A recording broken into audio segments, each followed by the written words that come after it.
everyone and welcome to another video.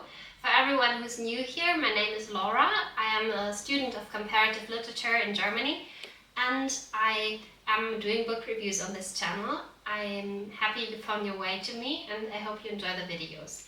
This video is the first video in a very exciting series on Gothic and Romantic literature, and I just want to give you a short introduction into both of these genres so you can have a good overview and you know what to expect in the next two videos.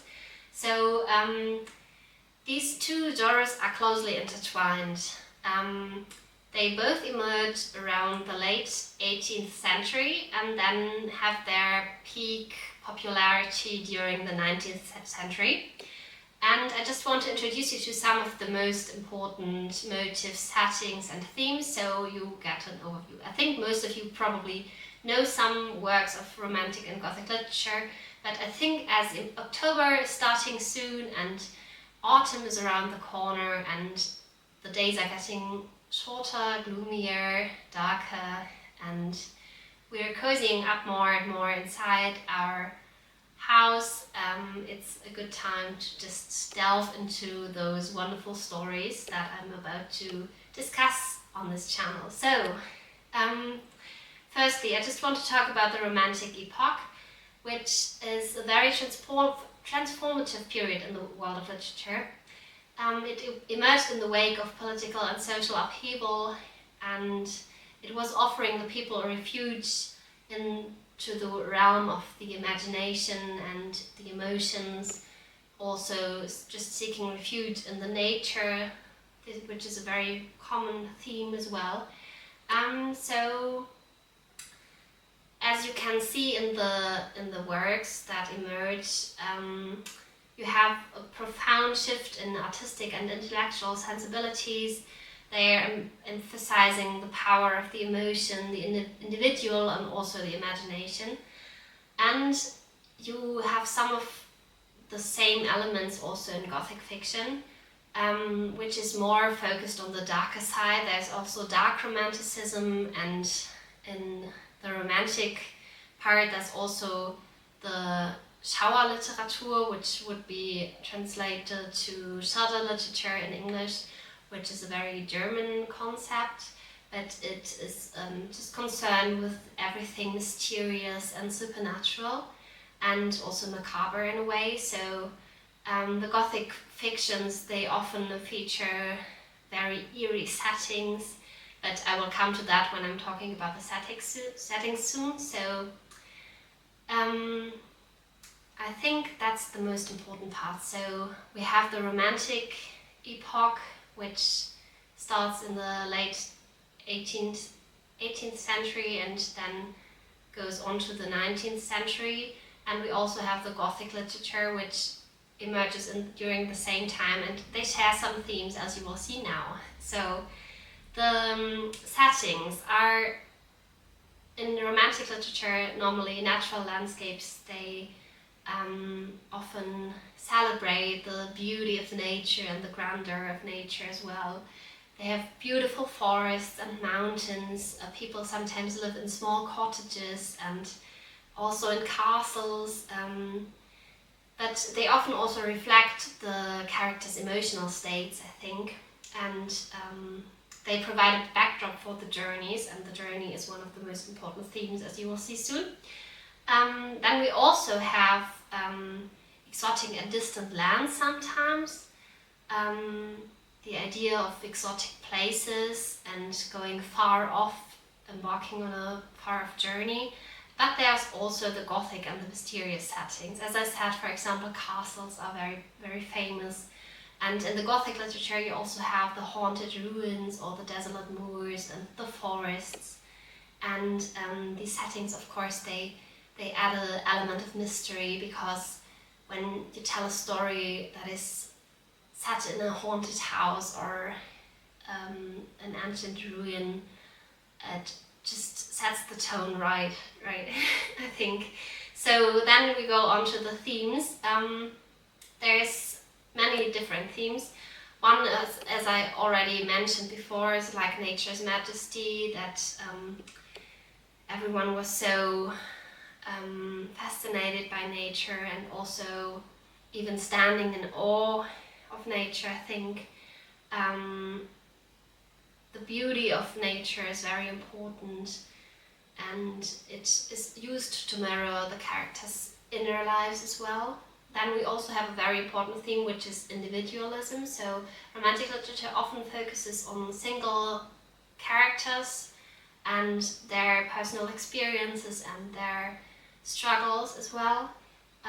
They are often feeling isolated. In Gothic fiction, that's the same actually. So they are experiencing emotional or physical problems, and sometimes that's even leading into feelings of despair, even leading to madness sometimes. I have read that several times already, and there's so many different stories that explore the psyche of humans in different ways. And a theme that corresponds to that would be emotion and passion. So emotion, what was at the forefront of Romantic literature, I think. So writers celebrated their intense feelings, whether they were expressed by love or melancholy, or also the sublime. The sublime would be the concept of an awe-inspiring and overwhelming experience of nature, which played a very important role. I will also get deeper into that when I'm talking about some of the books. Then we also have another theme that is like the rebellion against conventions. So Romantic literature frequently challenged social norms and conventions, and the characters often want to challenge themselves and break out of their usual home, for example. And we also have like the motifs, and one of the motifs would for example be the journey, as I said. So both physical and metaphorical journeys were a recurring motif.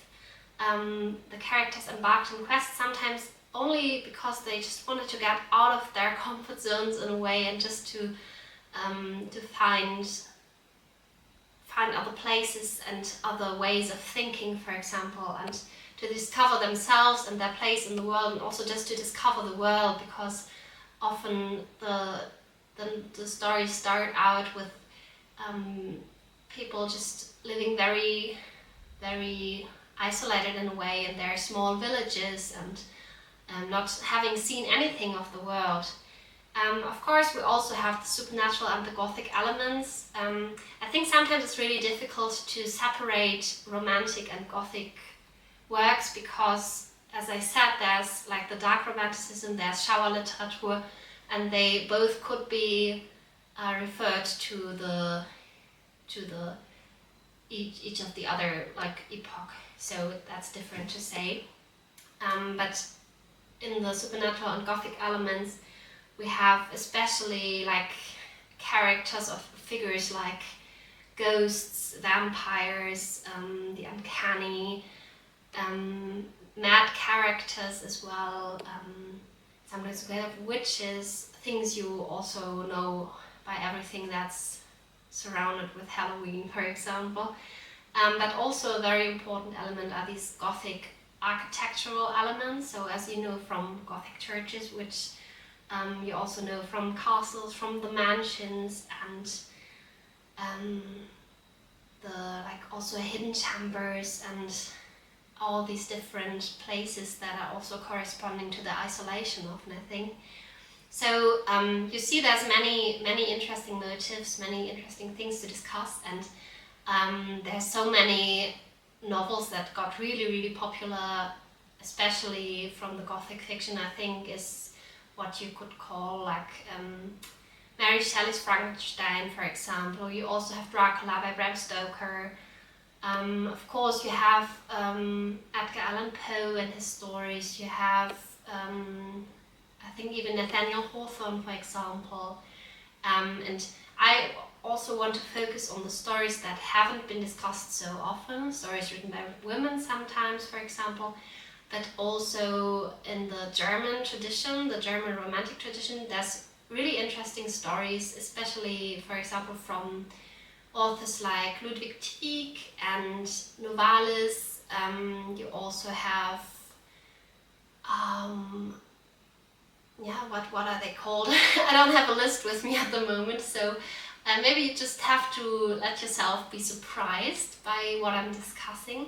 As I said in my Get to Know Me video, I want to lay a focus on the novels and the short stories that are not so well known. So of course I will also discuss some of the popular books, I think, maybe sometimes also more modern books that are going into the dark academia sphere, just because it suits the whole theme, I think. I'm not sure whether I will start the series chronologically, but just follow along. You're invited to just follow along, and also maybe I will also just let you discuss the stories with me, as I sometimes maybe even announce before what I'm going to discuss, so you can read a short story with me, for example. I will let you know about that in my next post, and also on Instagram. You can just hop over there, and there I will announce everything as well. I hope you enjoyed this short introduction.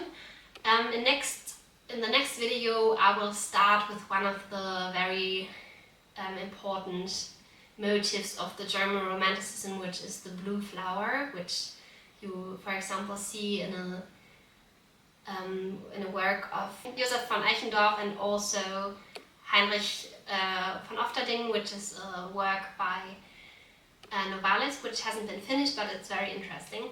And that's what I'm going to start with, I think. And afterwards you will see many different short stories and novels discussed on here, especially from England, Germany, and maybe also Ireland. And I hope you will enjoy the series and just follow along. Hit the subscribe button if you haven't already, so you won't miss any of my videos. And if you have any suggestions of what you would like me to discuss or any questions, just leave a comment down below or write a message, and I am happy to see you in my next video. Bye bye!